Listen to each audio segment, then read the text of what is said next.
Good morning, खुश आमदीद, बहुत बहुत स्वागत आप सभी का। प्रोग्राम आप देख रहे हैं सलाम जेके दिल्ली के स्टूडियो से बराह रास्त। मैं हूं आपके साथ आसिफ रशीद। प्रोग्राम में मुख्तलिफ मौज़ूआत रहेंगे। 90 मिनट तक हमारा और आपका साथ रहेगा। खबरें दुनिया भर की, तज्जिया, तबसरा इस प्रोग्राम में शामिल करेंगे और अपने नुमाइंदों के जरिए भी आप तक कुछ लेटेस्ट अपडेट्स, कुछ डिटेल्स आप तक पहुंचाएंगे। जम्मू कश्मीर इंतजामिया की तरफ से और मरकजी सरकार के कुछ बड़े फैसले, सिक्योरिटी फोर्सेज के ऑपरेशन, मुल्क के अंदर मौजूदा सूरत हाल, एहतजाजों के बाद पुलिस की कार्रवाई, जो एक्शन जिस तरीके से चला है या नकेल कसने की कोशिश है, ये तमाम आज मौज़ूआत रहेंगी जिन पर आप बात करेंगे। साथ ही साथ आपको ये भी बताएंगे कि आर्मी चीफ का उस सरहद पर दौरा जहां पर तनाव काफ़ी ज़्यादा है और दोबारा से तामीरात की खबरें सामने आ रही हैं। इसमें बीच आने वाले दिनों के अंदर या इस अगले विंटर में दोबारा कशीदगी देखने को मिले। AIMIM के सदर का बयान, हुकूमत पर तंज, कश्मीरी पंडितों के मामले पर हुकूमत की जानिब से जो अभी तक फैसले लिए गए उस पर अवाम के तासुरात और अवाम की जानिब से अब हुकूमत पर दबाव बनाने की कोशिश है कि जिस तरीके से मजहब के नाम पर एक दूसरे को तकसीम करने की, एक दूसरे को हद पे तनकीद बनाने की कोशिशें जारी हैं। ऐसे तमाम मुबाहिसे बंद होने चाहिए टीवी चैनल्स पर, जिसके लिए हुकूमत की बड़ी जिम्मेदारी बनती है, जहां से लोग आपस में ना बंटे, तकसीम ना हो और नफरत फैलाने वाले ये जराया ना बने। दूसरी तरफ हम ये भी देख रहे हैं कि मुख्तलिफ पॉलिटिकल पार्टीज भी सामने आ रही हैं, उनकी तरफ से मांग रखी गई है। पूरी खबर थोड़ी देर में आपके सामने रखेंगे। इसके अलावा अमरनाथ यात्रा को बहुत हद तक कामयाब बनाने वाले जो पिट्ठू उठाने वाले हैं, पोनी वालाज हैं, या फिर इसके अलावा वो तमाम लोग जो यात्रियों के साथ साथ चलते हैं ट्रैक पर, उन लोगों के लिए एक अहम फैसला सरकार की तरफ से लिया गया है। तालीम को लेकर कुछ बड़े फैसले आने वाले दिनों के अंदर होंगे और इंतजामी काउंसिल का एक और बड़ा फैसला, इससे जम्मू कश्मीर के अंदर होगा क्या, ये भी आपको थोड़ी देर में बताएंगे। और कुछ बैनुल अक़वामी और कौमी खबरों की तरफ चलेंगे तो हिंदुस्तान के मुख्तलिफ शहरों के अंदर कार्रवाइयाँ, एहतजाज और उसके बाद की सूरत हाल, साथ ही साथ मुल्क के बाहर क्या कुछ घट रहा है वो आप तक पहुँचाएंगे। लेकिन प्रोग्राम में हमारे साथ गौहर कुछे मेरे साथ ही इस वक्त मौजूद हैं। शुरुआत उनसे करेंगे क्योंकि हिस्ट्री ऑफ द डे यानी तारीख में आज का दिन क्यों अहमियत का हामिल है। आगाज इसी के साथ। बहुत बहुत शुक्रिया आसिफ रशीद। तो प्रोग्राम की शुरुआत में सबसे पहले बात करेंगे हम टाइप फॉर्मेट के मुताबिक तारीख में आज के दिन के हवाले से, यानी कि आज 12 जून है। आज मुल्की और आलमी सतह पर क्या कुछ हुआ है, कुछ चंद मालूमात है जो हम आपके साथ शेयर करना चाहेंगे। यानी कि आज 12 जून है, आज के दिन क्या कुछ हुआ है। तारीख में आज 1975 में इलाहाबाद कोर्ट ने वज़ीर आज़म इंदिरा गांधी के खिलाफ फैसला सुनाया, यानी कि साबिक वज़ीर आज़म इंदिरा गांधी के खिलाफ फैसला सुनाया। आज ही का दिन था और आज ही के दिन 1975 में अदालत ने इंतखाबात को कालादम करार दिया है, वो आज ही का दिन था। और आज ही के दिन 12 जून 1999 में पाकिस्तान के दिफाई बजट में तकरीबन 11% इजाफा हुआ, वो आज ही का दिन था। जब 1999 में बजट पेश हुआ तो पाकिस्तान के दिफाई बजट में तकरीबन 11% का इजाफा हुआ। और आज ही के दिन साल 2005 में, यानी कि 12 जून 2005 में नेपाल ने भारतीय टेलीविज़न की नशरियात पर से पाबंदी ख़त्म कर दी। पहले वहाँ पर पाबंदी आयद कर दी गई थी, लेकिन उसके बाद ही 12 जून 2005 में उस पाबंदी को ख़त्म कर दिया गया।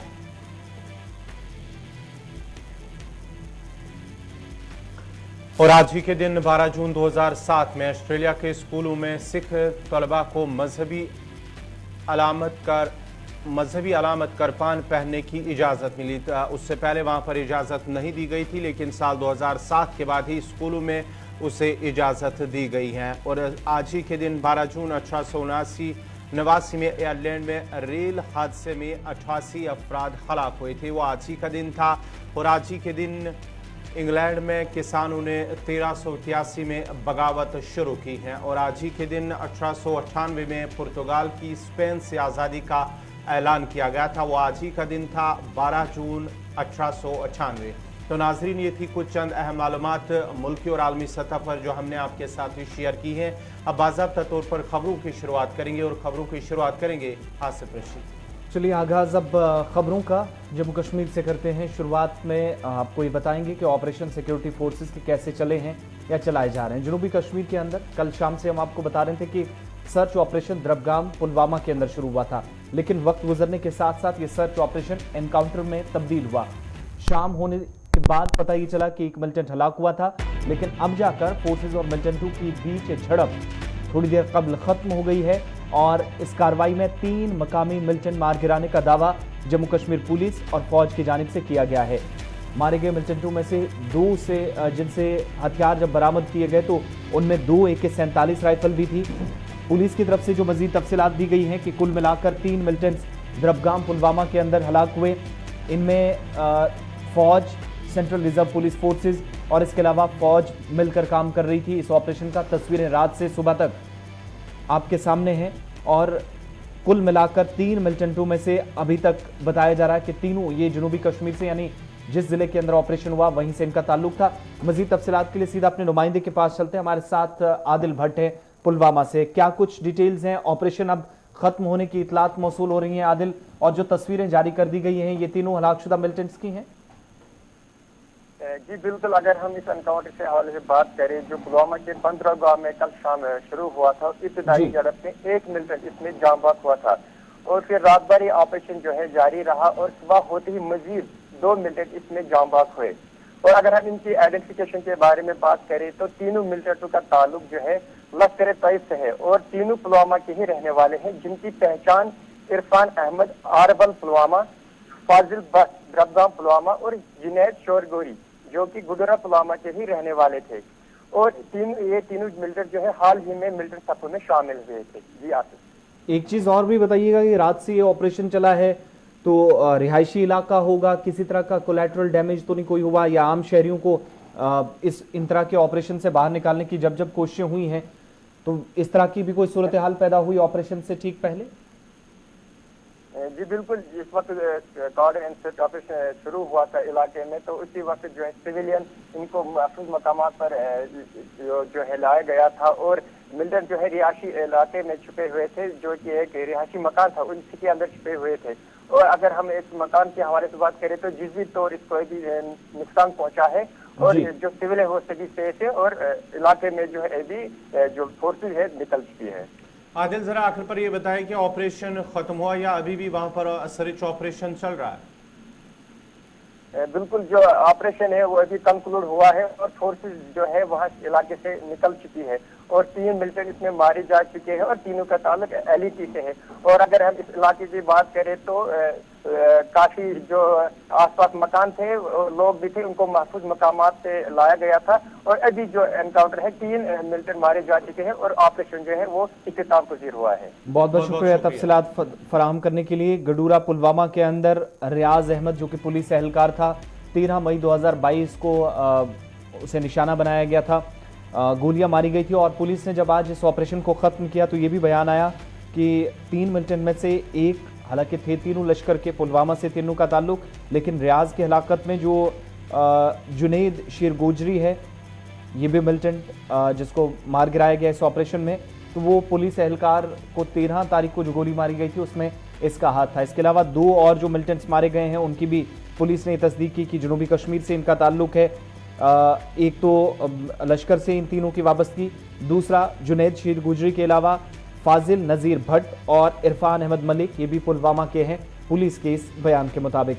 बढ़ते आगे बात अब जरा फौजी सरबराह के जम्मू कश्मीर और लद्दाख के दौरे की। जम्मू के बाद वो लद्दाख पहुंच गए हैं, लद्दाख के अंदर मौजूदा सूरत हाल का जायजा ले रहे हैं और इस बीच जो फोर फ्रंट पर काम करने वाले फौजी एहलकार हैं, यानी ITBP के एहलकार, इसके अलावा राष्ट्रीय राइफल्स के एहलकार जो भारत चीन सीमा पर, बॉर्डर्स पर, इसके अलावा लेह और करगिल के अंदर भी काम करते हैं, वहां पर ऑपरेशनल तैयारियां क्या है इसका आज खुद उन्होंने जायजा लिया है। और बॉर्डर बहुत करीब, यानी चीन का जहां पड़ता है मशरकी लद्दाख के अंदर, वहां पर फौजी सरबराह पहुंचे हैं और हिमाचल प्रदेश के किन्नौर जिले के अंदर भी इसके बाद उन्होंने दौरा किया है, यानी लद्दाख से हिमाचल प्रदेश तक मौजूदा सूरत हाल क्या है उस पर तफसीली तबादला ख्याल किया है। सीनियर ऑफिशियल्स ने उन्हें पावर पॉइंट के जरिए प्रेजेंटेशन दी है।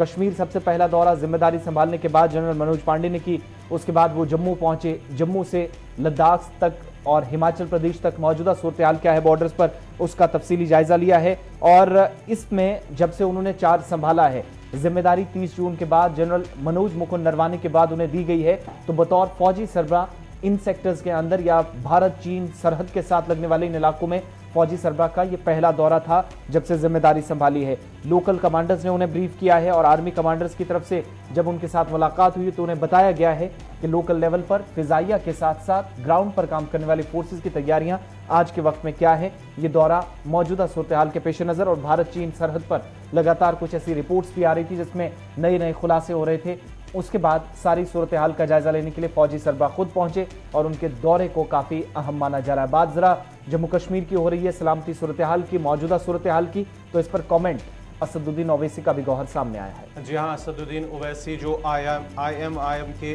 जो सदर हैं, उनकी जानिब से उन्होंने हुकूमत को निशाना बनाया, मरकजी सरकार को निशाना बनाया। जो हालिया वादी के अंदर टारगेट किलिंग हुई हैं, उसको लेकर AIMIM के सदर असदुद्दीन ओवैसी ने मरकजी हुकूमत पर निशाना साधते हुए कहा है कि मरकजी हुकूमत जो है इस टारगेट किलिंग को रोकने के लिए नाकाम हुई। और साथ ही साथ उन्होंने ये भी कहा है कि कश्मीरी पंडितों को सिर्फ हुकूमत वोट बैंक के लिए इस्तेमाल कर रही है। असदुद्दीन ओवैसी की जानिब से कहा गया है। उन्होंने मज़ीद कहा कि जम्मू कश्मीर के हालात को समझने में अभी तक हुकूमत नाकाम है। और वज़ीर आज़म से उन्होंने ये भी कहा है कि इस बात का अफसोस है कि वज़ीर आज़म ने टारगेट किलिंग को लेकर अभी तक कोई उनके यहाँ से कोई बयान सामने नहीं आया है। वादी के अंदर इतनी टारगेट किलिंग हुई है, लेकिन वज़ीर आज़म अभी तक खामोश दिखाई दे रहे हैं। साथ ही साथ उन्होंने ये भी कहा है कि मरकज़ी हुकूमत जो कश्मीरी पंडितों का उन्होंने जिक्र किया है कि कश्मीरी पंडितों को सिर्फ सियासी मफादात के लिए इस्तेमाल किया जा रहा है।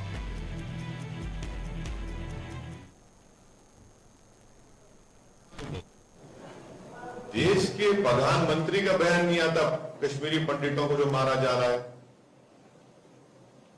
वो कश्मीरी पंडित, उनकी पिक्चर बनाकर प्रधानमंत्री ने प्रमोट कर दिया, मगर वो कश्मीरी पंडित पीट रहा है ना वहां पर, उसको गोली मार दी जा रही है। उनके इलाकों को रात में बंद कर दिया जाता है कि तुम वो निकलना चाहते, जम्मू जाना चाहते, आप रोक दे रहे हैं उनको। कश्मीरी पंडितों को सरकार उनको इलेक्टोरल इशू के तौर पर देखती है, उनको इंसान के तौर पर देखने की जरूरत है कश्मीरी पंडित को। और कश्मीर मुकम्मल नहीं है बगैर कश्मीरी पंडितों के। उनको वहां पर पूरा सिक्योरिटी मिलनी चाहिए। भाई ये आतंकवादी आकर अगर गोली मार रहे हैं तो सरकार उनको रोकने में नाकाम क्यों साबित हो रही है? ये इनकी नाकामी है। मैं मानता हूं कि पड़ोसी मुल्क से, पाकिस्तान से आतंकवादी आ रहे हैं, आप रोको ना उनको। कैसा कोई दिन दाड़े जाकर एक टीचर को मार देता है स्कूल में, बताइए आप। कैसा कोई दिन दाड़े जाकर एक बैंक के मैनेजर को गोली मार देता है? सरकार ने कहा था कि डिमोनेटाइजेशन, जब 500 की नोट गए तो रुक गया, आतंकवाद बंद हो गया। फिर आपने 370 निकाला तो आपने कहा खत्म हो गया आतंक। कहां खत्म हुआ? आप देखते नहीं ना, आप सिर्फ स्लोगन, हेडलाइन मैनेजमेंट करते हैं आप लोग, सिर्फ भाजपा वाले। हेडलाइन मैनेजमेंट से जमीन पे क्या हो रहा बताइए आप। आज कश्मीरी पंडित छोड़ के चले जा रहे जम्मू को, आप उनको रोकिए ना उनको। और कैसे रोकेंगे? जब आप उनको कॉन्फिडेंस दिलाएंगे, जब आप ये हत्याओं को रोकेंगे, जब आप उनको वहां सिक्योरिटी प्रोवाइड करेंगे, आप वहां के वैली के पॉलिटिशियन को कुछ ताकत देंगे बोलने के लिए, लीवर देंगे। आप कुछ नहीं करते। नहीं, इतने टूरिस्ट आ गए, इतने टूरिस्ट। अरे भाई टूरिस्ट आ गए तो फिर हत्या क्यों हो रही है? आप देखते हर बार भाषण में इतने टूरिस्ट है। अरे भाई टूरिस्ट है तो फिर वो हत्या क्यों हो रही है? अब वहां की मस्जिद को क्यों बंद करके रख दिए? वहां के पॉलिटिशियंस को आप बोलने की इजाजत क्यों नहीं देते? और फिर ऊपर से आपने जो डिलिमिटेशन कमीशन में जो विधानसभा की सीटों को तोड़कर बनाया आपने, वो भी एक तकलीफ का बाइस बन रहा है वहां। असदुद्दीन ओवैसी मौजूदा सूरत हाल पर बात कर रहे थे और कश्मीरी पंडितों को असल तरीके में सही हिकमत अमली के तहत या पॉलिसी के तहत सरकार तहफ़्फ़ुज़ देने में नाकाम रही है। साथ ही उन्होंने एक बार फिर से हदबंदी कमीशन की उस रिपोर्ट को भी हालात के लिए जिम्मेदार ठहराया कि नाराजगी लोगों में है, जिसकी वजह से इस तरह के वाक़यात गुज़श्ता दिनों जो है वो रोनमा हुए हैं। लेकिन साथ ही वो ये भी मानते हैं कि सिक्योरिटी तो आम शहरियों, लेकिन सियासतदानों को भी बोलने की इजाज़त नहीं दी जा रही है। असदुद्दीन ओवैसी प्रेस कॉन्फ्रेंस के दौरान कश्मीर के हालात और जम्मू कश्मीर में मौजूदा सियासी सूरत हाल पर पूछे गए एक सवाल का जवाब दे रहे थे। लेकिन दूसरी तरफ हुकूमत का दावा है कि दफ़ा 370 को हटाने का मकसद उन तमाम बैरियर्स को, उन तमाम दरवाज़ों को तोड़ना था जो रुकावट थे तामीर और तरक्की की राह में। और ये बयान उस वक्त सामने आया जब जम्मू कश्मीर के अंदर मरकजी वज़रा के दौरों का आगाज़ हो चुका है। पहले ही हम आपको बता चुके हैं कि 17-18 के बाद आप देखेंगे मरकजी वज़ीर मालियात, मरकजी वज़ीर दिफा और दीगर तमाम वज़रा जम्मू कश्मीर जाएंगे। लेकिन आगाज कल से ही 11 जून से हो चुका है। शुमाली कश्मीर से जम्मू तक सरकारी वज़रा गए और जम्मू कश्मीर के मौजूदा सूरत हाल पर बात तो कर ही रहे हैं, लेकिन इस वक्त ग्राउंड पर कामकाज क्या है उसका जायजा भी ले रहे हैं। रामदास अथावले जो कि जम्मू पहुंचे थे, शुमाली कश्मीर के अंदर भी मरकजी वजीर थे, लेकिन रामदास अथावले जम्मू के अंदर प्रेस कॉन्फ्रेंस में उन्होंने कहा कि मौजूदा सूरत हाल के बीच सरकार का यह फैसला 5 अगस्त 2019 को लेना कि हालात बेहतर होंगे, बहुत हद तक चीजें तब्दील हुई हैं। यह दावा उनका उस वक्त जब ओवैसी एक तरफ सरकार पर हमलावर थे, हिजब इख्तिलाफ की तरफ से अमनो कानून की सूरत हाल पर सवाल उठाए जा रहे थे, तो रामदास अथावले ने कहीं ना कहीं इस पर जवाब या सफाई पेश करने की कोशिश की। मतलब सहायता दी है उनको, ये साहित्य बांटा है। और आज भी हमने यहाँ कम से कम 5 दिव्यांग जनों को तो मोटरसाइकिल है, पेट्रोल से चलती है, इसकी कीमत 1 लाख रुपए है। 1 लाख रुपए है ना इसका, 1 लाख टोटल पड़ते हैं। हाँ 1 लाख पूरा 1 लाख का बजट है उसका। तो 5 दिव्यांग जनों को आज हमने साइकिल भी पार्टी में, अपने मोटरसाइकिल स्कूटर जो है वो भी हमने दे दी है। तो अभी तक हमने कम से कम 1311.90 करोड़ इतनी सहायता के उपकरण हमने भेजे और 10 गिनीज वर्ल्ड रिकॉर्ड बनाए गए दिव्यांग जनों के लिए। 10 गिनीज वर्ल्ड रिकॉर्ड बनाए गए। अब तक 27,028 मोटर चालित साइकिलें जो है ये वितरित की जा चुकी है। श्रवण बाधित बच्चों को सुनने और बोलने में सक्षम बनाने के लिए भारत सरकार द्वारा 2014 में कॉकलियर इम्प्लांट सर्जरी शुरू की गई थी। 2014-15 से देश भर में पैनलबद्ध 219 अस्पतालों द्वारा 3,965 सर्जरी की गई है। तो इस तरह मतलब अलग अलग जो काम है ये काम मतलब हमने किए है। तो इसी तरह मतलब सभी योजनाएं जो है हमारी कोशिश है कि जम्मू कश्मीर में ज्यादा से ज्यादा विकास हो। जम्मू कश्मीर में तरक्की याफ्ता जम्मू कश्मीर हमारी तरजीहात में शामिल है। ये रामदास अथावले कह रहे थे और दफ़ा 370 के बाद तनसीख के बाद जम्मू कश्मीर के अंदर एक नया दौर तामीर तरक्की का शुरू हुआ। ये रामदास अथावले बात कर रहे थे। मरकजी वज़रा जम्मू कश्मीर के अंदर है। आज भी दौरे का दूसरा दिन है। आज मजीद वज़रा की एक फहरिस्त तैयार है जो जम्मू कश्मीर अब जाएंगे अगले 1 हफ्ते के दौरान। कामकाज का जायजा और इस बीच अवामी नुमाइंदों से मुख्तलिफ हिस्सों में मुलाकात भी डिस्ट्रिक्ट हेडक्वार्टर्स पर, ब्लॉक्स पर, तहसील्स पर होगी। वक्त यहाँ छोटे से ब्रेक का है। ब्रेक के उस पार जम्मू कश्मीर के मौजूदा हालात से भी रूबरू करवाएंगे। डोडा, किश्तवाड़ और भद्रवाह के अंदर ताज़ा तरीन सूरत हाल, खित्ता पीर पंजाल के अंदर बंद के असर के बाद मौजूदा हालात और जम्मू कश्मीर से अवाम के तासुरात और पुलिस की कार्रवाइयाँ।